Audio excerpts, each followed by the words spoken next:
Welcome back, everyone. In this lecture, we will introduce composition of functions.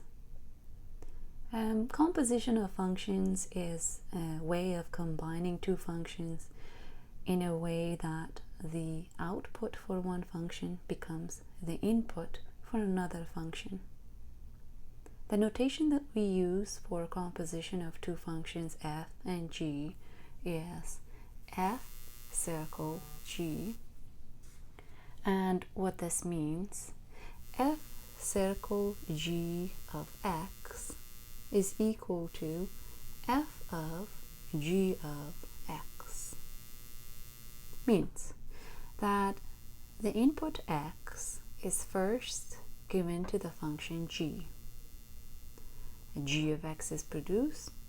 Now g of x becomes an input for the function f, and the final output is f of g of x. In order to find the domain for f of g of x, first we need to make sure that g is defined for the given x. So we will first look at the domain of g, and then we need to make sure that f is defined for g of x. We're going to look at an example here where for the given functions f and g, we will find f circle g and g circle f and their domain. F circle g of x means f of g of x. G of x is given as 1 over x, so I will replace g of x with 1 over x. And now I need to find f of 1 over x. F of input equals input squared plus 1, so that is input squared plus 1. So I have 1 over x squared plus 1. In order to find the domain of f of g of x, we will first make sure that g of x is defined. In order for g of x to be defined, x cannot be 0. Next, in order to make sure that f is defined, we look at the domain of f. F of x equals x squared plus 1. It's actually defined for all the real numbers. There are no further restrictions. The only restriction we have here is x not 0. So domain of f circle g will be all real numbers excluding 0.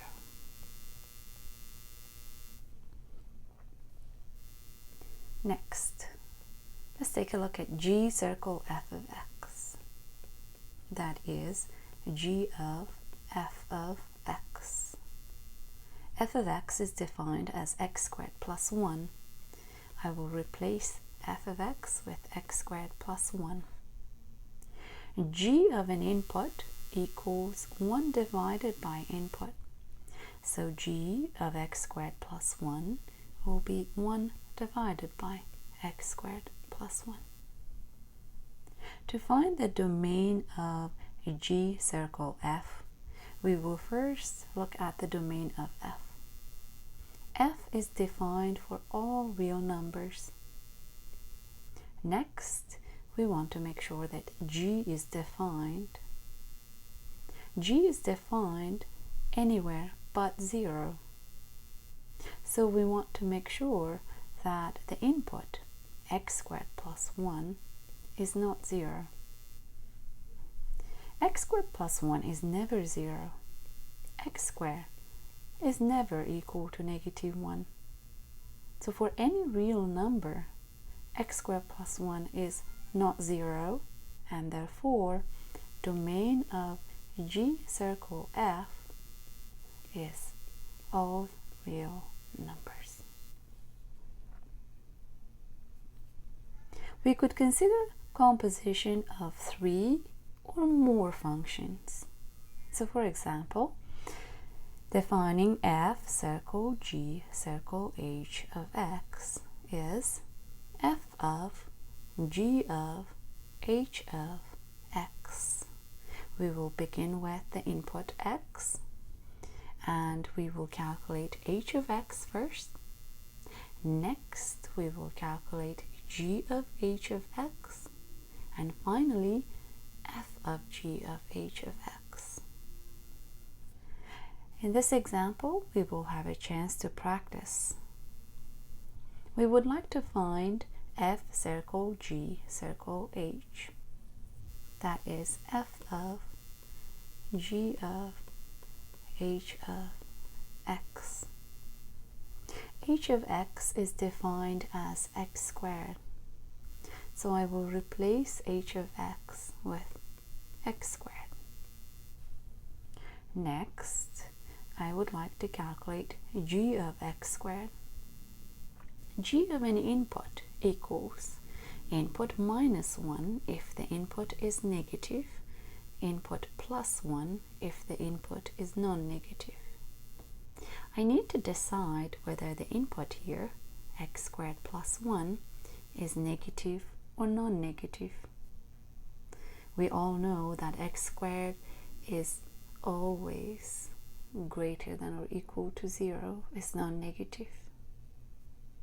So we choose the second formula, meaning we add 1 to the input. So g of x squared will be x squared plus 1. And finally, f of x squared plus 1. F of an input equals 1 divided by input. So f of x squared plus 1 will be 1 divided by x squared plus 1.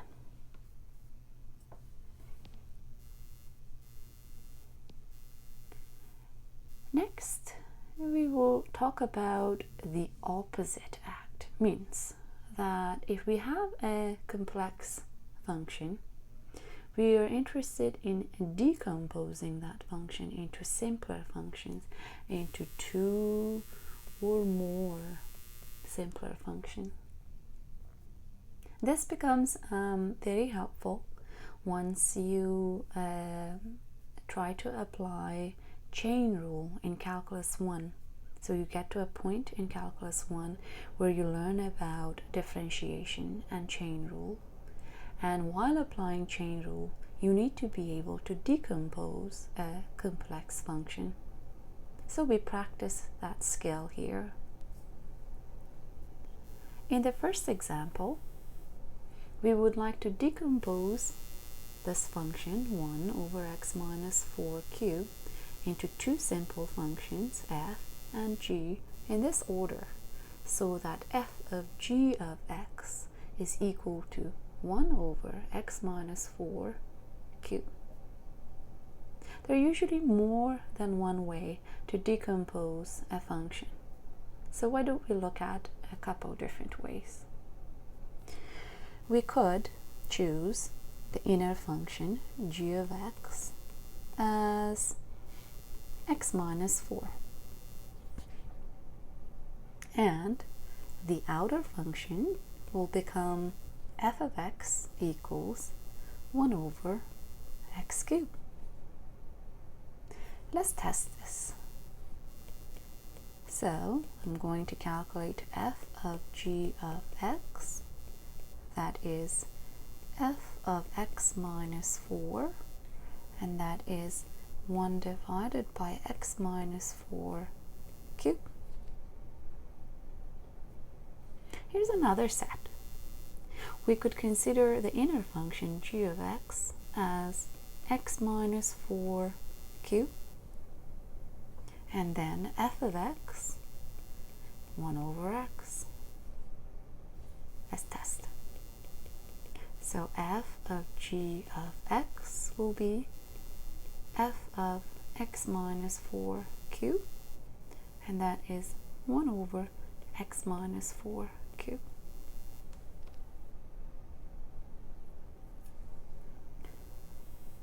In this example, we would like to decompose to 3 functions in this order, so that f circle g circle h means f of g of h of x is 3 divided by square root of x cubed plus 5.